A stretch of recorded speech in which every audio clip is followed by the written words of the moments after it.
Hello viewers, আসসালামু আলাইকুম। সবাই কেমন আছেন? আজ পবিত্র শুক্রবার, তো আমি আমার জমিতে পটল হারভেস্ট করতেছি। এটা আমার 1 বিঘা জমি।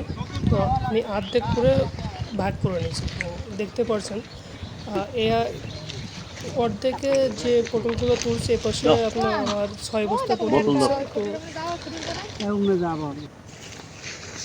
আমি এখন ওই পাশে যাচ্ছি। এদিকে আবার একটা ধানের জমি আছে, সেটাও দেখালাম।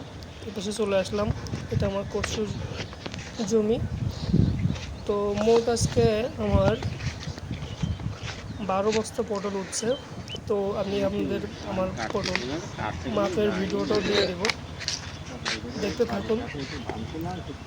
এখানে পটল মাপ চলতেছে, এই পাশে আমার পটল এনে লাট মেরে রেখেছি, 12 বস্তা পটল। তো আজকে মোট পটল হয়েছে আমার 400। তো আজকে আমার মোট পটল উঠছে 493 কেজি। সবাই ভালো থাকবেন।